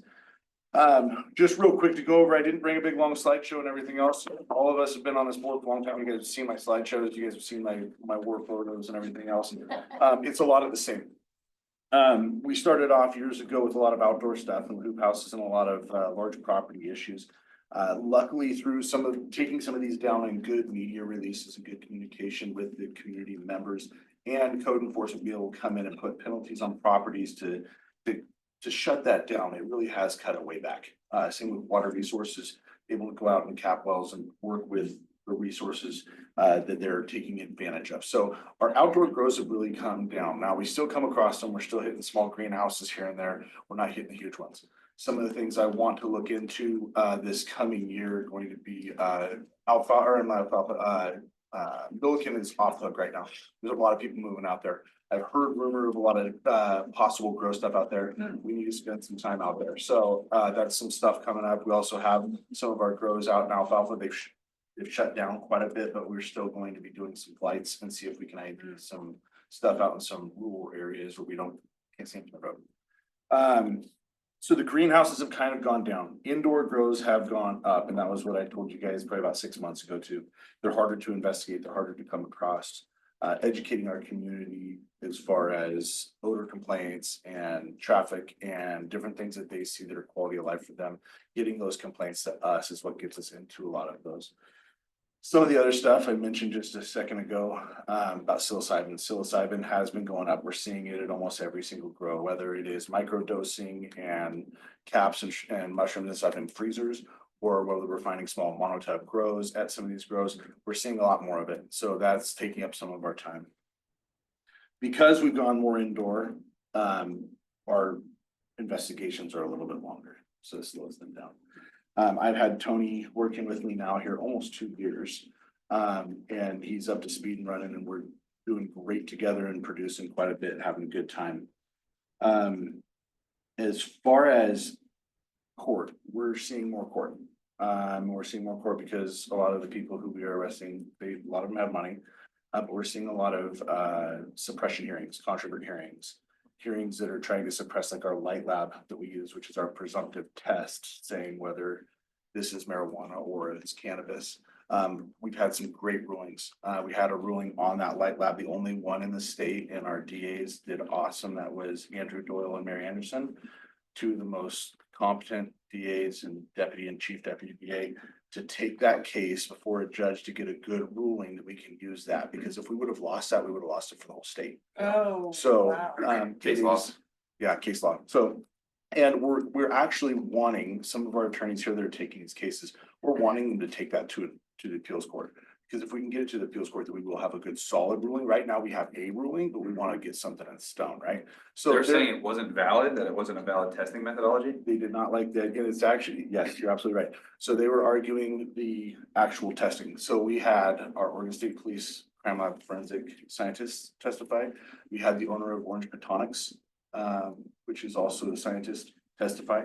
And they came in and talked about how everything works. Ironically, it's actually more accurate than our OSP testing lab. And so our OSP testing lab tests to a threshold. Their testing tests actually what's in the plant, exactly percentages. So, Not, it's above, but this is what's in it, yeah. but it is a mobile unit that we use, that I'm trained to use, as opposed to being a scientist, right? But we were arguing we're using it as a presumptive test. This is enough to say, okay, I see this. This is enough to give me probable cause to say this. Then you take the material somewhere else. Then we take the to get to the tested. Oregon State Police Crime Lab. Oh, that's for their weird. threshold testing. That's interesting. So, but we've had a lot of court cases this last year that have tied us up with different things as far as just prepping and going to court, which has been a little bit harder. To be expected, it's part of the game, right? So when we get to just talking about grant, the money that we're asking for, I'm not gonna go really deep into it, guys. You guys have given us 100,000 last year. Before, I think it was 94. You guys have increased it every single year. We're not necessarily asking you to increase it. We would like to have 100,000 again if we can. And there's a couple reasons. We're operating off of a grant through CJC right now. And that grant covers a lot. So it covers his wage and it covers my wage. But they're very specific line items as to what it covers. And we have to justify everything that we spend. So it also covers a sergeant for the last 2 years, I guess, last year and this coming year. We have been using half of that salary per month to pay for our code sergeant, Central Oregon Drug Enforcement, as he is overseeing the team. So we've been able to do that. We'll be able to continue at least half of doing that through the end of this year, which is covered in that grant. So we The have grant this runs out at the end of 25. end of 25, so calendar year, Yeah, okay. end of 25. In And that, it just, our fiscal year is July 1. correct, so we stagger with us. So what it covers is it covers our staffing. It covers overtime for him and me, and Danielle, who is our analyst. It covers her salary also. It does not cover overtime for anybody else that helps us with these operations. It covers some equipment, so like a pole camera, some vehicle trackers, some different things like that. It does cover, but there's specific line items that we had to put in the grant that we're asking for, that we spend those money on. It also covers DA staffing, so, or part of our DA staffing. So we have Andrew Doyle, who's our primary defense attorney. He is the one that, I'm sorry, prosecuting, not defense attorney, prosecuting attorney, who covers our team and our cases. We also have Jake Chandler, who is an investigator with the DA's office, who couples with us. It comes out and does investigations, interviews, writes reports, is a big functioning part of our team too. So that grant covers these line items, some of those line items. In the past, the money that we have asked for has covered essentially 2/3 of one deputy's pay, is what it is. And we were utilizing it for that. Now that this grant has covered those, our wages, we, over the last 5 years that we've been doing this, the sheriff's office has been absorbing an abundant amount of money, like costs. One of the biggest costs is our SWAT team. So every time we do one of these operations, just to deploy a SWAT team, it's roughly 20 people. Large majority of those people are on overtime because they are not functioning under their normal duties. So that is a large expenditure that our sheriff's office has absorbed. The light labs, when we bought the light labs, the sheriff's office bought them because we didn't have them under the grant. They're 20,000 a piece. We have two. There is about it's about $2,800. If you're buying flower packs and testing kits, you're probably about $3,500 a year for calibration and expendables that go through the machine. Our vehicles aren't covered under the grant. That's something our sheriff's office has absorbed over the years and still does for maintenance and everything else and upkeep. Detective overtime. So we go out to these search warrants. It's not just Tony and I that are processing these. We have 10, 20, 30 people out there processing these. And again, that's overtime that we're absorbing. Some of our equipment is, but we've come into grows where we walked in and the plants were so big, we had to go buy chainsaws. It's not a joke. Like, we had to go down to Lowe's, we had to buy 2 gas powered chainsaws so we could harvest this grow. Those are some of the expenditures, again, that we are taking on. Yeah. We had a grow specifically this year that was out off of Yucca. It's adjudicated, so I can talk about it, but it was out off of Yucca. It was a huge code mess for these guys. But we had a very large property with no cover, very dangerous to serve, with a barricade, with a reinforced and barricaded shop. Bars over the doorway, concrete walls built behind man doors. Like, it was a rough one. We reached out to Lane County and one of our neighboring counties, and they have a machine. It's called a rook. And that rook comes in on a flatbed and it's got 4 different attachments. It's essentially a skid steer that is fully armored that can go through sides of walls. Oh, wow. To do that, you take their team. So they had a team of 3 guys that run that particular piece of equipment because they're trained on it. But we needed it for that one, and we ended up absorbing and you had to put guys up in hotels, take care of some stuff like that. So these are just some things. There's much more. $100,000 won't cover it. Yeah. But these are some things that our sheriff's office has been absorbing. We have a new sheriff, we have new captains, and we have a different budget. We're going to be tightening our belt in this office quite a bit. So doesn't mean that if we come in and we look at different search warrants and how we can handle them differently. So if we can do it without a SWAT team and we can do it with detective surveillance, take somebody off, and then go back softly into the house, we will do it, and we've probably done that on the last 3 that we've done. But we do not want to get to a place where we're not using our SWAT team and putting guys at risk. Yeah. And we won't do that because we score out, we take care of our guys, and our office will absorb that. But we want to be able to cover the ends at certain times. So with that said, that's why we are still asking for the money to help backfill some of the expenses that we are paying for anyways. So was that CJC grant, was that like a one-time done deal, or is that something that you can reapply We for? will apply for. Okay, So we are actually, as a marijuana team, operating on our 4th grant. okay. And so when it comes around, and what we'll have to do is evaluate when it comes down towards the end of this year. What are we using? What do we need? What do we need to do to continue? Next year might be completely different. And it's hard really looking forward into the next year to see what you're going to get trend wise. But right now, we're operating off the grant through the end of the year, this calendar year. So by getting this money, this will help us into the fiscal year of 26. So if you guys don't have any specific questions for me, I know we're pushed for time a little bit. I'll let the captain talk for a little bit, introduce himself. If you guys are all right with that, do you have any questions for me? Please do. Any questions for us? Gary, Maybe? do you have any questions? For Dustin? I'm just gonna say, Dustin, I think your money's gonna go so much further now without Nelson being sued every week. Go Vanderkamp. Thank you, Gary. About to pop out. Any other questions here? No, okay, Okay. thank you. So on your point, Gary, you are correct in the fact, and Dustin is, as you know, we have a new sheriff, Vanderkamp. We have pretty much completely new command staff. I'm a former private sector guy. I used to run a big company 20 years ago before I became a cop. I don't take the public's money lightly. I take it very seriously. And I've seen wasteful spending for several years. I haven't been okay with it. But I was never in a position where I could do anything about it. Now I am. Our sheriff, same way, former private sector, he takes the public's money very seriously. I can tell you right now, the primary conversation and meetings that we're having is fiscal responsibility. We're gonna look at every aspect of the sheriff's office, every unit of the sheriff's office. And for those of you that we want to know where our money is going, we look at where we're spending it, and that's what we're gonna start doing. Right now, we're trying to, with all new command staff, we're just trying to get things caught up to a point where we can look at every unit. So like Dustin's talking about, our single most expensive thing is personnel, right? Sheriff Nelson maxed the taxes out, as we know.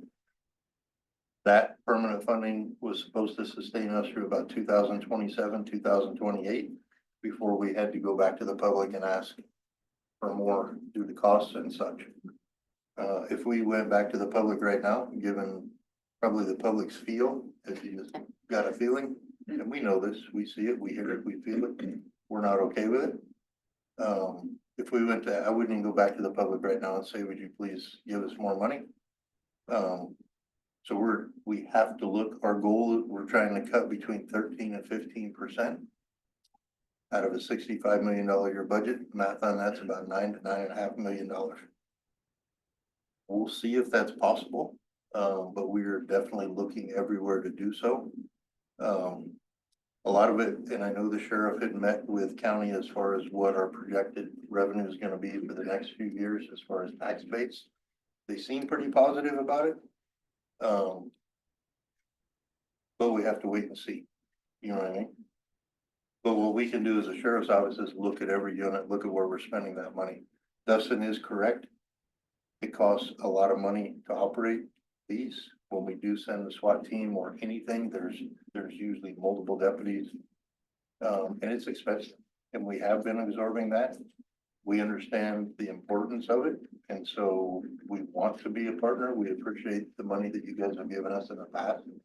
I come from special services unit as a lieutenant, so I handled our Marine grant, our OHP grant, a bunch of our state grants that we get that fund Marine Patrol, OHP, snowmobile and stuff. So one of the things I've done there is really, it's important to me when people give us money, be able to come back to you if you have a question and go, like this time next year, hey, Captain, we gave you 100,000. Where did you spend that money? That's important to me, to be able to track that. I don't know whether it's important to you guys, but I think so. I'm a money guy. So if I'm giving you money, I want to know where it's going. And I assume you guys are the same way. So, and I don't know how much tracking has been done in the past because I'm new to this position. But if we are fortunate enough to get those funds, I've already talked with Dustin about, I want to set up a spreadsheet similar to what I use for my other grants. And so we can track. So if we go to buy this or we buy that, or we use this money here. So at the end of the year, we can show you guys, this is how much money we spent. Our conversation is, I'm new here. I don't know what the hidden costs are. So that's why we asked for the 100. If I come back next year and say we did this and we were able to fund through the sheriff's office this, and I can reduce the amount that we're asking so you can share with other community partners, ideally, that's what I would like to do. But I don't know what the costs are right now, so I'm trying to play it safe. But with that also tracking, my goal would be to come back next year, hopefully. It's hard because they're very good at their job. They're expensive, not just them, but the rest of them that go. But my goal would be to come back and just ask for the amount of money that I truly know that we might need. So knowing that the sheriff's office is still gonna absorb some of that cost. God damn, that's refreshing.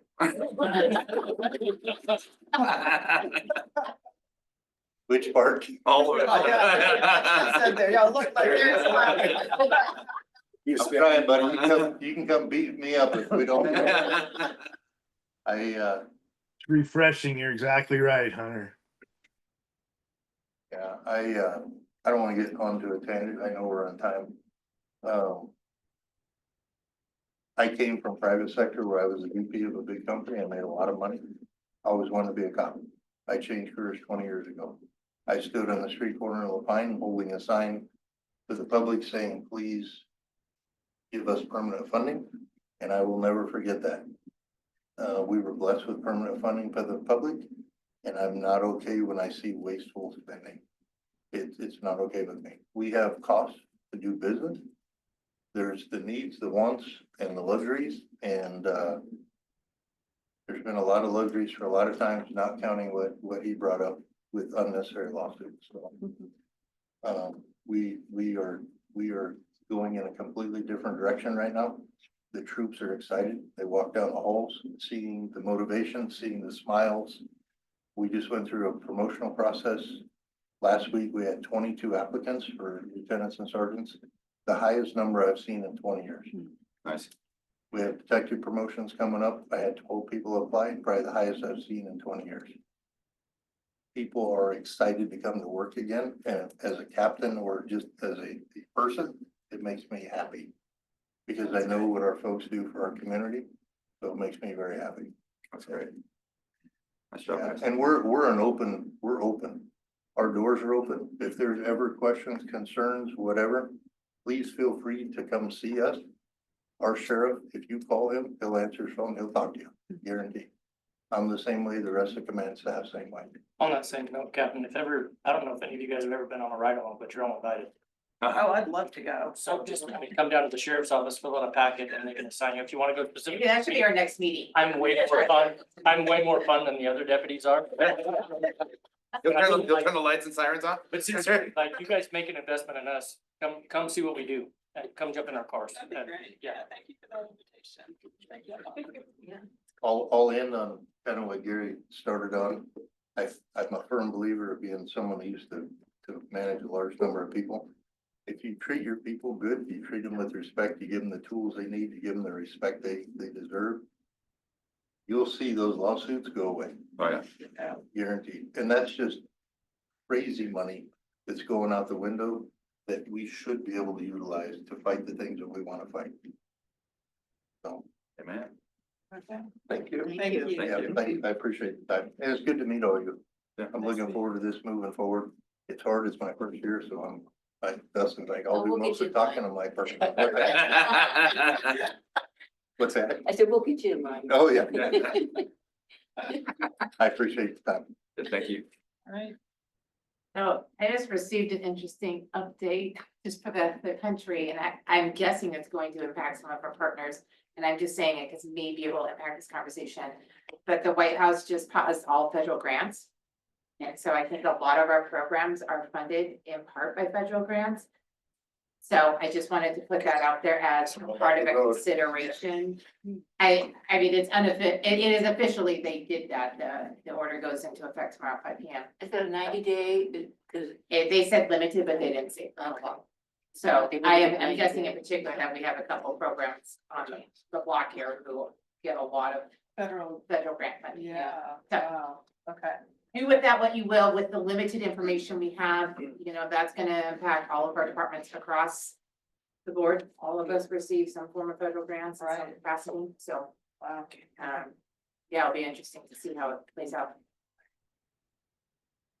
Yeah, well, that's, I was gonna ask, do we know what the 2026 fiscal? I've not been, I'm sorry, and I tried calling maybe 5 or 6 times, and then I just got sidetracked, so I hadn't called the last week. I hadn't been able to get the person on the phone, so what I did was the estimate that I put in there. Oh, you guys weren't in that email, I think it was my laptop died. 86 last year. So I just did the percent increase of year on year end of what we have for fiscal year 24, the increase for fiscal year 25, I think it was 3 or 4%. So I just did that same increase as an estimate, but I haven't got those numbers yet for the I'm trying to figure out what 24's number is, which is the funds we'll be able to use. Yeah, yes. And No, you 20, said, you you did a 3 to 4% growth from 23 to 24. So what, I think it was I think it was 3%, maybe it was somewhere between 1 and 3%. Okay. From fiscal year 24, which is not last year, but the year before, the fiscal year 25, I took whatever percentage increase that was. And I know that things are slowing down a little Yeah. bit, so it may be less than that. We did 186 last year. Is that right? 185. So say you got 175, just so you said. 175. Yeah, And then we can do an asterisk if more than, then we can, yeah. okay. So you're saying a 10%. I bet it's down. But it's specifically only for those very few. So if it's the few, it's not for all of the tax revenue, it's just for the county, the ones residing in the county. Right. Not in Not in incorporated cities. No. So is business significantly down for you? Oh, yeah. Well, it depends on where within the state, but yes, overall. So you would assume based on that it's probably gonna be down based on tax? Yeah, that's what I'm saying. You take 10 grand away from last year. And Gary, do you agree with that? Based on what you're saying? Yep. Okay, Do all right. you not absorb like increased prices of that? We're the only industry that drops prices when everybody else raises them. Yeah, we're the only ones that didn't have inflation. Yeah, inflation did not, we did not benefit. We had price compression. We had price compression. Yeah. Our sales didn't increase either, but. Okay, so we have a limited time now to discuss and I would, thank you for. Thank you. I don't know how to nicely say. If so, Make it awkward for us. I'm on, Thank you. I'm on board with you, like, certain people and stuff already, what do you think? I think you can stay, you just can't vote. Okay, Sorry, that's how we did it for Justin in That's particular, true. because he's a committee member. that's true. You just don't have a say in the vote because the funds are directly affected. Okay, Perfectly Fine fine. if the other, I mean, this meeting is publicly. well, that's Yeah, true. So you guys are more than welcome to stay. I mean, I'll leave it up to Liz, but like, Yeah, that's we post the video afterwards Right. too. Any meeting Right. is public. If people really have the time to go back and look, but anyway, that's their prerogative. Okay, so we have, let's say 175,000, give or take. And I think we should put a little asterisk next to that says if tax revenue comes in higher than that, then we would suggest this. So I could do it, what I could do is if you want to base off of 175, 180, whatever you want to base it off of, I'll do the proportional percentage wise for the actual amounts. So just include that in your motion when you Okay, go move, that way you don't have to you know, it comes down to a very specific dollar amount that they give us, so that way it's just, I'll do it proportionally. Right. Yeah. Right, yeah, and with the proposals that we've received, we have 230,000 Yeah. that has been requested of the 175. 230 total and requested. Yes, so 100 from Sheriff's Department, 60 from Behavioral Health, 50 from Community Justice, and 20,000 from Code Enforcement. And do we have what we gave those people last year? 100 to Sheriff, 60 to Behavioral Science, 20 to Code, and 5811, because we just threw the extra. I got the extra amount, 5,800. 5,800 to Community Justice. So Liz, can the sheriff's office change our ask by -10% go down to 90? Just to start off to help out, since it sounds like it's gonna be an issue other people ask. Sure. So now we're at 220. And what are you asking? I'm sorry. I'm trying to figure out why I can't math. 60, 100, 50, 20. Yeah, you're good. Okay. Good. So I'm that, correct, dyslexic, he was- so. Community justice went from 5,800 to 50,000? That, Well, They asked for the same amount, we gave them an extra 8K, it sounds like. No, they asked for Oh. way more last Way time, and more. you funded everyone with what they asked for, except for community justice. because they hadn't spent their money. And That's- granted, it Which was group was community justice? the three that were, all of them were. The one with the kids interview. Okay. JP, yeah, I mean, they brought their A game on their proposal this time. They I think did. they learned their lesson. yes, yes. Yeah, I like that FFT program. I'm still confused, that's a third of a third of a, So the 150 Gs per person, yeah, that's a lot. yeah. It's a good industry to get into. For what? For Oh, behavioral science. Salary. It's because It's when really you go loaded, though. FTE for a county employee includes their benefits, so like Healthcare, the healthcare, their PERS payment, it like, so it's not that much, so their actual salary rate is. 70. I don't know what it equates to, but probably less than, or maybe around, I don't know what it Yeah, I equates would to, say but probably around 50%, 60% of what their actual like salary amount of what it costs to have an employee. So the Private FTE sector was- isn't where it's at anymore, Hunter. Yeah. It's not about private sector anymore. I know, dude. It's that public cash. Yeah, and you know, I think Yeah, we're rolling it. I what can I'm tell you. recalling is the same as you guys, was it community health wanted way more last year and we only funded part of their request. Why? Yeah, They were so much justice. lower. I'm sorry, my laptop died, so I'm trying to look everything. Oh, it's up. okay.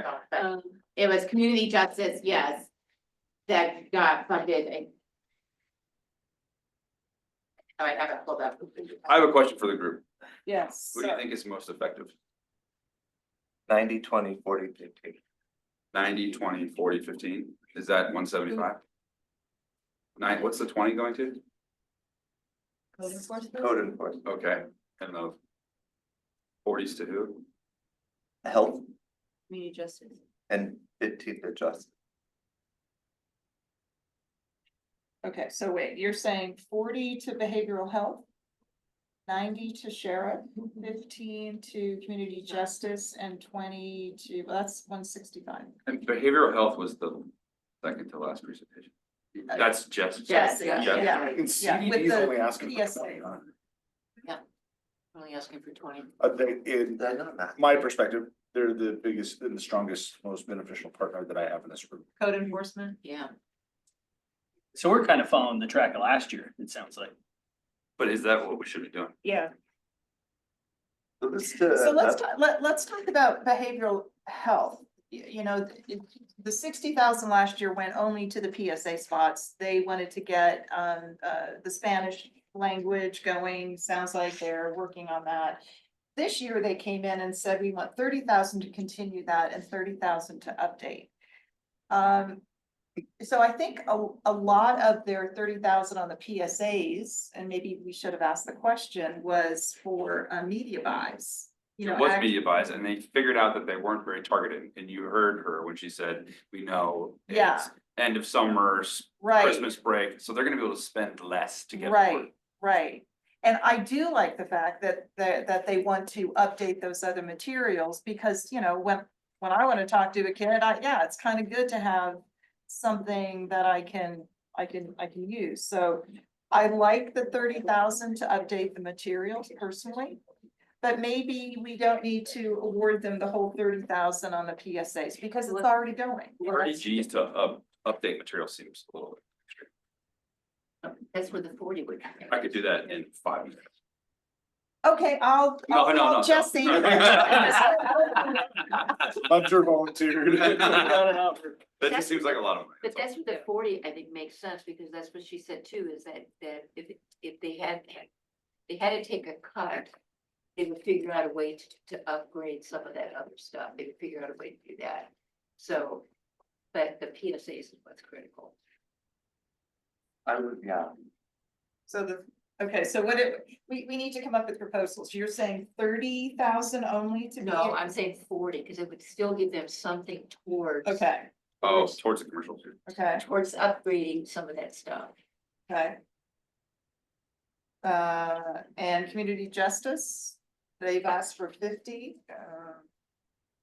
I can't find on my phone. Yes. Outlook is terrible. Sorry. What they asked for last year. I want to say it was 20 or 30. It was very high. What meeting was that? What, I'm looking. It would have been it would have been the January meeting from last year. okay. I mean, it sounds like they struggle to get funds more than the other groups, They wanted What they do. 55, they wanted 55,000. more to them and less to the other, Yes. like take. Oh, no, that's what we gave them. Yeah. I'll go back. And based on your new information with the no grants, their grant. Yeah, and I don't want to Yeah. take a pathologist, who knows, maybe, Right. but in particular, health services and community justice. Yeah, a lot of grant funding, and this could impact their Medicaid funds, like Right. all of that could be greatly. I probably should have said it when I saw their 2 phases as soon as I said it out loud. I don't know, they were gonna get that news sooner than. I mean, Yeah, They might not have a program. Yeah. So I mean, that's something we have to think about too. I mean, to be realistic. Yeah. Well, I think, They wanted 55, they wanted 55,000. Oh, look at you and your notes. I know. You see how my electronic. And I did not find everything out. I can't I find it. got everything here. Okay. 40 behavioral health, 90 sheriff, 15 to community justice, 20 to code.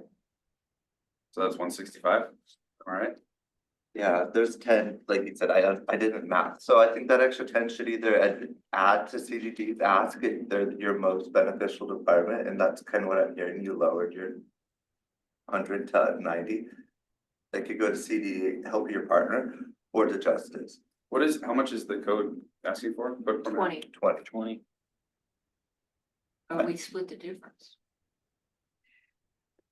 I agree with you. I think if code is here's who's the most effective for our objective here. Well, Oregon Water Resources and Code are the two that I hinge on the most. Okay, so what is the purpose of this group? Us, Yes, to give recommendations to the county commissioners. tax dollars for what? Which is most effective. For What's our charter? I know, I'm looking at, Use so annoying, I'm like, transfer I have a new to- battery coming, but it's not arriving until tomorrow. Increase public safety measures related to marijuana use, marijuana cannabis entities, I'm gonna edit this, in the county, and issues presented by the production, processing, wholesaling, and distribution of cannabis in the unincorporated areas subject to the jurisdiction of the county.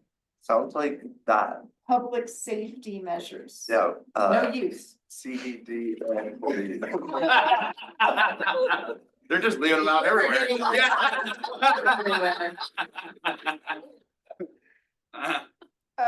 Why invest in you? No, I look, I've got 4 kids. I want to invest in you. I love it all about it, but it seems like the most effective portion of this money has come from actions that have been taken place by your group. When Making it our comes, county when it comes to safer. public safety. To support you, you need the Department of Water Resources and code enforcement. To me, those are the first 3. The other 3, Two. Yeah. But we can't fund them. oh, well, I mean, but, Well, no, he's saying the other Right. two that presented tonight. you know, I love the education side of things. I have another issue with the fact that the OLCC isn't doing what they're supposed to be doing on the education side.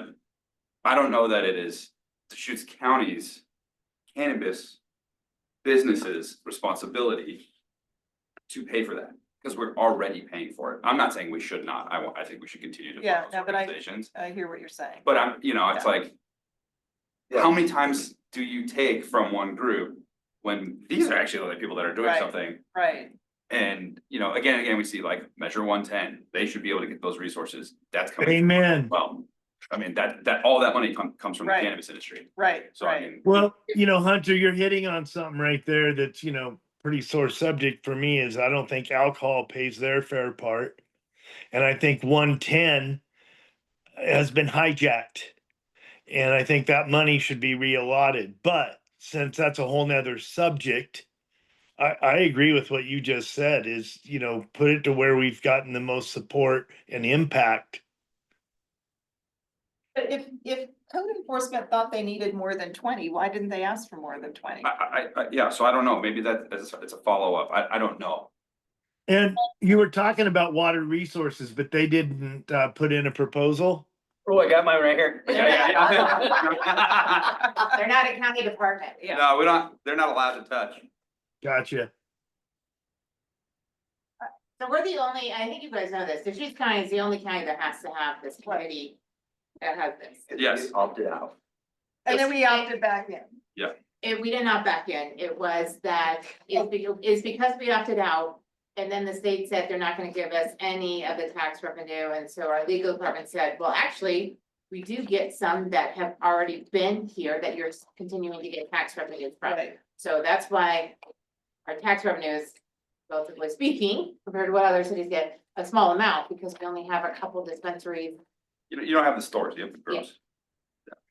Grows And don't I produce wonder tobacco. if it would be worth as the committee that we are, of collectively like, okay, we're gonna figure this out, but sending a letter to OLCC or whatever and Yeah. say, this is what we're struggling with, we're tasked with doing this, and this is the missing link. Can't come from me. I don't think we can do that, I don't think as. That'd be great. I can give you Craig Prince's phone number. I can. Could I mean, any I author individual an can do it. email to the commissioners Sure can. There you go.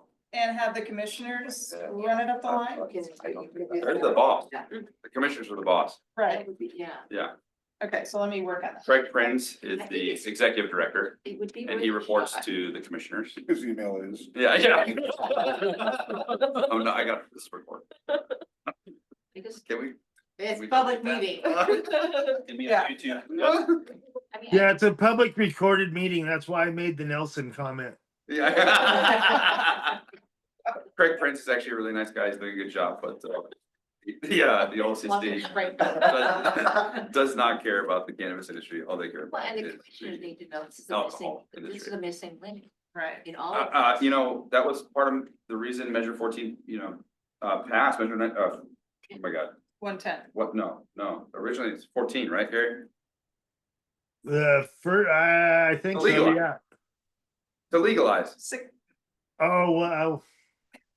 That Was was it 30 years 14? ago. it was 14, anyway, part of that was the OLCC was gonna take a lot of this revenue and have an education platform that really kind of didn't ever come to fruition. Well, before they took the money on the Measure 110, a bunch of it went into the school fund. Yeah, And they took what, 80% of it and put it all into Measure 110 rehabilitation. And last I knew, there was 200 million sitting there to be deployed. Yeah. It's ridiculous. so, yeah, I think, Measure 110's been a really big hot topic. Yeah. They turned back Measure 110, but they decided to keep the funding. Well, sure, why give it up? Which makes sense. I mean, they need it, but yeah, I just think, And if we use purpose. that's a legislative conversation. Yeah, Okay, Okay, so, we have to make a decision tonight, is that the idea? yeah, we Yeah. do. Just because I have to bring it to the board and budget week is in April, and so so you guys Get it don't already. need to get until the end of April and. blah, blah, blah. We sound really close. I Yeah, think so. exactly. So may I make a proposal? Yes, please. 45 to behavioral health, 95 to the sheriff, 15 to community justice, 20 to code enforcement, total of 175. And whatever the prorated amount would be on the actual number, again, that's just a proposal from me. So if there is extra tax revenue, we will appropriately. Prorated based on, prorated It'll be based on- proportionally prorated based on- higher or lower based on the actuals. right. Yeah. Because I'm hearing we don't know the actual correct number. at That's this- correct. I wasn't Bingo. able to get it before the meeting. Yeah. That's on me. There's one person who answers their phone and they don't answer. their phone. I don't, I think you're all good. I think we're probably not that far off. It'll be interesting to see what the number is though. I'll email it through just so you know. And then just carry that ratio on, right? Pro Yeah, rate. exactly. Exactly. I So don't, if anyone agrees with that, somebody can say so moved and then somebody can second it. I make a motion, we accept that. the only caveat I would say is like, I wish Code was here so we could ask him like, did you want more or not? You know, is it that But they had a essential? chance to ask for more, I agreed. you know? All right, yeah. I mean, it's not that Jen sent out the email and saying you can only ask for what you asked for last year. Yeah. It's given. Every Well, and department got if the I- same email. And they're the only ones getting their full ask, correct? Last year they asked for 50, was it last year? No, code's always asked for 20. They've asked for 20, they've gotten Well, 20 in the last 3 years. Yeah. Okay, so maybe that's, They'll just, why, if they keep getting all their money each time, they'll go, oh, maybe we should shoot for more. Well, now they're going to when they go back and watch this. Okay. Being Angie in the morning, might want to watch video. So I'm gonna read it again and maybe somebody can make a motion. And again, it's all up for Liz, discussion. why don't you make the motion and then somebody can second? Okay, I make a motion that the distribution of the estimated 175,000 in cannabis tax revenue will be 45,000 to behavioral health, 95,000 to the sheriff's department, 15,000 to community justice, and 20,000 to code enforcement. I second. Okay. All in favor? Aye. Any opposed? Okay, there we go. Right, 802. 8:02, meeting's over. Do you want me to? can talk to my phone. No, I'll just go back and watch the video. Oh, yeah, it is. Because I have to take the minutes. Oh, So I only, there's 2 committee meetings in a row, it's happening. Oh, So if My battery was supposed to arrive today, but it's, I think, already. And then We're basically we could come up 10 with via email. plus 1,000 off, that just evenly distributed percentage wise? No, I'll distribute it based Based on on the ratio. proportion amount that you're giving each person, so. It so will- I said 45 divided by 175. Behavioral health gets 25.7% of that bucket. Thank you for describing that better than I was. Weight it a little bit more, or do you have to anyway, I'm fine with that, I'll just like weight it toward It's gonna be a minor number. And it's also, it could go down. CDP. Yeah, it could be less. It could be less, Okay. yeah, I'm happy, you guys are good. okay. You wanna have a meeting? with- Yes, next No. meeting, Oh, yeah. because we got the presentations and the decision done, and we do have to meet quarterly, we don't necessarily have to meet in person. We can do it all on Zoom. We can start the meeting, approve the minutes, and then close the meeting all virtually, instead of having another meeting January, February, March, April? April? Yeah, unless there is something that somebody wants to meet about, I'm happy to pull something together if it's in the purview of the charter. I know there have been some other discussions of other things, but checking with our legal counsel, the agenda items have to be within the purview of the charter. Like, there's nothing pressing. That's good with me. We just Maybe wanna at the know, back of the in process. April, we'll find out what the monies are. Yeah, we should know what the. Yeah, I'll email the whole group Okay. out. Also, Community Justice is gonna provide that link for the interview with Yeah. JP. Yeah. So I'm hoping to have the answer of what the totals are, because I have to go before the board and I'm gonna have to have the total, the real totals. for the Oh, board. okay. So hopefully within the next week or two, so I might wait just to send out that email with Community Justice with the link. Sure. Once I have the totals, and so that you guys will know exactly what the recommendations are to the board. And then I can follow up too with an email, letting you know if the board accepted the recommendations. Historically, they've accepted every recommendation provided, so I don't expect that to change, but you never know. It's a whole new world. I can do all of that through email, but we cannot do please don't reply all to that and discuss meeting top or things about that, because then we fall under public meeting laws. So I can distribute that information because it's also gonna go publicly before the board. But we can't have an email chain about, oh, I wanna change this amount or that amount, because then we're in violation of public meeting laws at that juncture. Well, since we've approved this distribution, hopefully there isn't gonna be any further Yeah. discussion. I just But wanted, that's I a just good wanted to reminder. put that out just so Yeah. everyone No, that's knows. Yeah. Yes, and we've had some other committees where we've had to get everyone a county email address, we weren't. And you guys do not wanna do that. So, No, I do. I'm just gonna tell you that.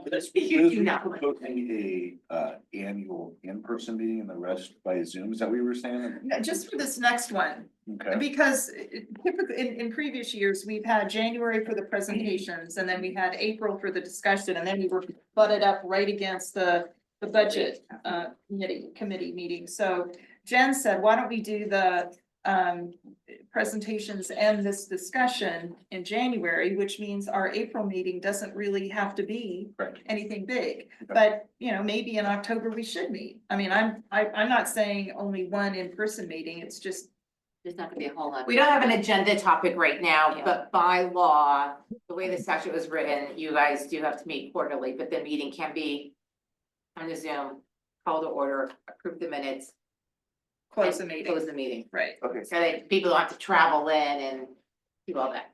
So I'm also happy if anyone has an agenda item that you guys, I went and looked at past ones and there wasn't just a good natural fit for the April one. So I don't wanna create a meeting to create a meeting, but we do have to create time to. Right. And we'll see what happens between now and April. And if you have an idea for a topic that needs in-person, send it to Jen. She can distribute it to everybody. But right now, let's vote on a virtual meeting only in April. That can be changed if necessary.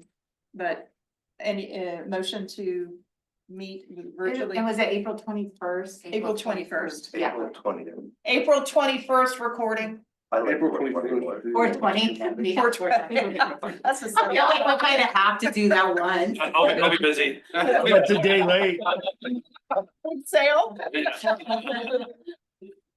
Okay, so good on the 21st? Yeah. Okay, anything else? Oh, public comments? Anybody out there other than you, Gary? And Rita, I think that's some automatic meeting minute. It is. It is. Yeah, it's pretty cool when it's done. You get a well, nice maybe, breakdown. well, great, maybe I don't have to go back. Have and you ever watch had it. your You record might not. thing on messages and you're talking and then you've got this like big one, that's probably what it's doing. They even break it up into sections. It's pretty cool. Well, that might make my meeting notes. It'll make your life easier. Yeah. Okay. I'm really an AI person, but. Shall we close the meeting? Yes. Officially closed at 8:07. Bye, Gary. Bye, Gary. Feel better. You guys are in unison over there.